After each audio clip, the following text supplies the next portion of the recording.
Bon, imaginons que tu veux aider un homme à choisir un parfum. Comment toi tu fais? Comment tu fais quand, par exemple, tu aides une personne à choisir un parfum masculin? Comment tu fais? Ben, En fait, c'est une question à la fois simple et compliquée. C'est une question simple parce que choisir un parfum, c'est toujours un parcours. C'est un parcours personnel, c'est une histoire personnelle, vous savez. On ne choisit pas un parfum juste parce qu'il est à la mode. On ne choisit pas un parfum parce qu'on a senti chez quelqu'un. On ne choisit pas un parfum juste parce qu'on a envie de se débarrasser d'une odeur. Choisir un parfum fait partie d'un choix à la fois personnel. C'est une histoire personnelle. Moi, avant de choisir un parfum pour quelqu'un, je passe par une grille. La première chose, c'est l'âge. Je pense tout simplement qu'à à 18 ans, on ne choisit pas le même parfum quand on a 18 ans que lorsqu'on a 20 ans.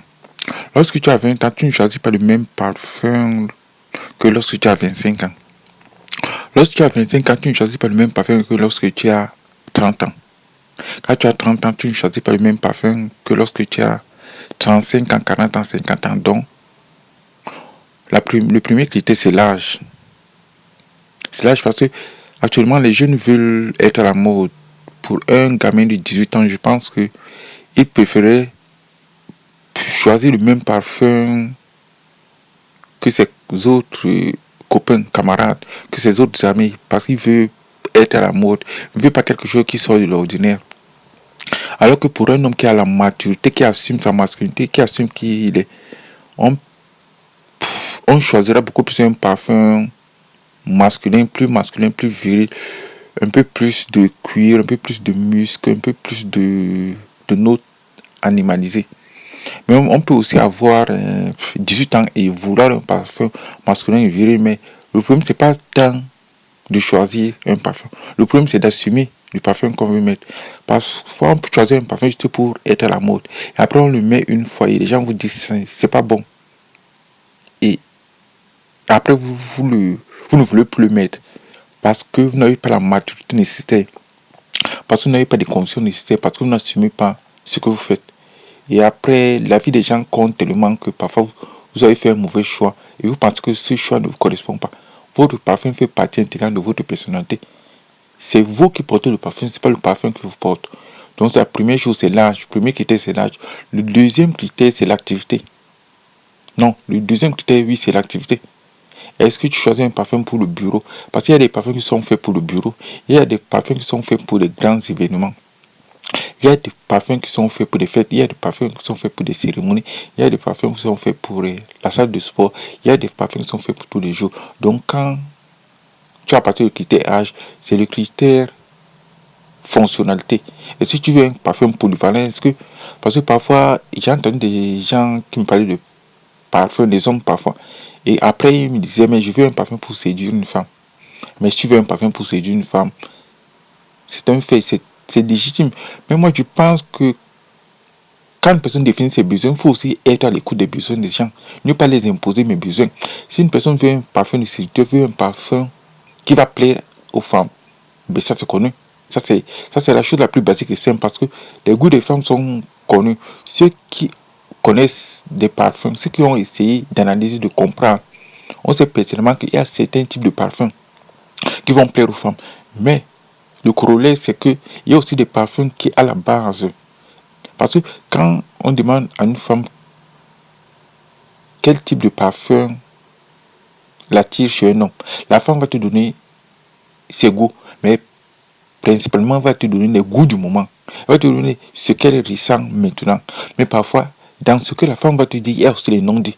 Il y a des choses que les femmes ne te diront jamais, mais qui, curieusement, dans la réalité, ça fonctionne. Il y a des parfums qui sont très masculins. Il y a des parfums qui sont très virils. Par exemple, Kuro de Yves Saint Laurent. C'est un parfum que les femmes ne vont pas de premier coup te citer. Mais dans la réalité, c'est un parfum qui les perturbe, c'est un parfum qui les renvoie à une certaine image de la masculinité, de la vérité. C'est un parfum, par exemple, je peux prendre Fahrenheit de Dior. Quand je parle de parfum, moi je parle de parfums d'origine. Je ne parle pas de parfums qui ont subi des reformulations. Moi je parle de parfums d'origine. Donc, ça veut donc dire que quand j'achète un parfum chez une personne dont je sais personnellement que le parfum n'a pas subi de reformulation. Et qu'on fabrique des parfums comme les fabriqués il y a 1, 2, 3 siècles. Ce qui fait que ce seront des parfums d'origine, donc l'odeur ne sera pas une odeur qui a été reformulée. Bon, la personne me posera la question, c'est quoi un parfum reformulé? Ben, je pense qu'il y a une nouvelle. Avant, il y avait des ingrédients, il y avait des matières comme étaient dans les parfums.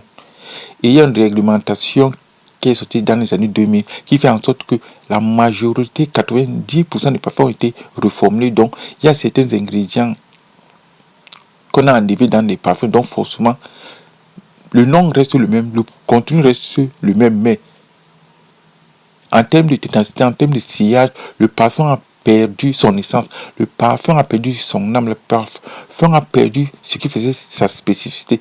Donc, ce qui veut donc dire que la majorité des parfums, ou bien des eaux de toilette, des eaux de cologne que vous achetez actuellement, sont des produits qui ont été reformulés, ce sont des produits qui ne sont pas à l'origine, plus à l'origine, ce sont des produits qui ne sont plus conformes, qui sont conformes à la réglementation actuelle, mais ce sont des produits qui ne sont plus conformes à l'esprit du créateur. Parce que quand tu crées un parfum, c'est comme quand tu crées un produit. Tu as un public, tu as une certaine idée, tu as une certaine philosophie, tu as une certaine manière de concevoir le monde, tu as une certaine manière de voir le monde, tu as une certaine vision du monde. Donc cette vision a été édulcorée, cette vision a été décivée, cette vision a été reformulée par la réglementation actuelle qui veut quelque chose de sucré, de gourmand. On a maintenant des parfums qui sont devenus hygiéniques. Bon, donc, je vous ai parlé du premier critère qui était l'âge. Le deuxième critère, c'était la profession, la fonctionnalité. Le troisième critère, c'est le lieu d'habitation. Le lieu d'habitation, pourquoi? Parce qu'on ne se parfume pas en province comme on se parfume dans la banlieue. On ne se parfume pas dans la banlieue comme on se parfume à Paris. Par exemple, on va prendre le cas de Paris. Il y a certains quartiers à Paris où d'un quartier à un autre, ce ne sont pas les mêmes parfums qui sont utilisés. Par exemple, je peux vous parler du 16e, du 8e, du 15e. Dans ces quartiers-là, tu peux utiliser par exemple Cuir de Russie. Cuir de Russie qui est un parfum de Chanel. Cuir de Russie peut se porter dans le 16e. Mais dans la banlieue d'Île-de-France, tu ne pourras pas utiliser Cuir de Russie. Par exemple, Gris Flanelle. Gris Flanelle peut se porter à Paris. Mais si tu sors de Paris, Gris Flanelle ne sera pas accepté. Parce qu'en fonction du milieu dans lequel, quand tu es dans un milieu bourgeois, il y a certains types de parfums qui fonctionneront. Il y a certains types de parfums qui ne fonctionneront jamais. Parce que c'est comme ça, parce que le parfum est lié à une histoire, le parfum est lié à une certaine idéologie, le parfum est lié à certains codes, le parfum renvoie à une certaine idée de la bourgeoisie française, ce que les gens ont du mal à comprendre. Le parfum c'est quelque chose de noble, le parfum c'est quelque chose de bourgeois, le parfum renvoie à la bourgeoisie typiquement française. C'est pas un produit bon marché comme les gens veulent le croire ou bien comme les gens veulent le prétendre. Donc j'ai dit le premier critère c'est l'âge, le deuxième critère c'est la fonction, c'est l'usage. Le troisième critère, c'est la zone géographique. À partir de le quatrième critère, c'est l'histoire. C'est l'histoire.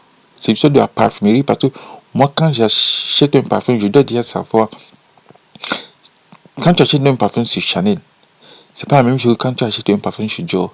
Quand tu achètes un parfum chez Dior, c'est pas la même chose que quand tu achètes un parfum chez un artisan parfumeur. Quand tu achètes un parfum chez Sephora ou bien chez Marion, c'est pas la même chose que quand tu achètes dans une boutique qui n'est pas connue, mais qui fait des produits d'une qualité excellente. Donc, le lieu où tu achètes, en plus, maintenant, il faut connaître le nez qui est le parfumeur, qui a fabriqué le parfum. Dans quel contexte le parfum a été fabriqué, quelle est son histoire, quels sont les parfums de la même lignée. Par exemple, je peux prendre Bel Ami.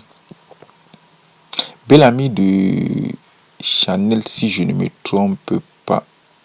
Bel Ami de Chanel. Et tu prends Bel Ami de Chanel. Tu prends par exemple Farane de Dior. Et tu prends lequel? Gris Flanelle. Tous ces trois parfums ont été fabriqués par la même personne. Et quand tu observes, tu verras bien qu'il y a la même signature. Un tout petit peu. Et quand tu prends les trois parfums, tu prends aussi Orchidée sauvage. Je pense qu'il y a Orchidée sauvage sur Tom Ford si je ne m'abuse. Tu prends les quatre parfums. Tu as 4 parfums qui ont presque la même signature, mais c'est pas la même signature parce qu'il y a toujours des choses qui changent. Quand je parle de la même signature, je dis il y a du cuivre, du cuir, de la violette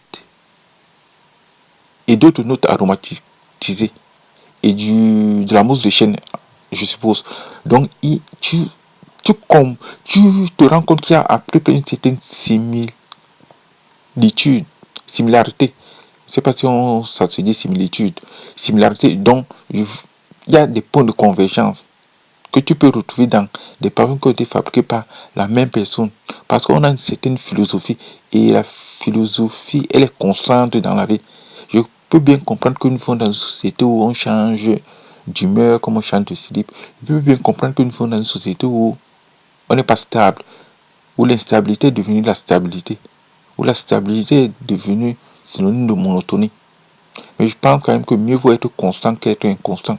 Mieux vaut avoir des principes, des valeurs sur lesquelles on peut se poser que de changer la vie tout le temps.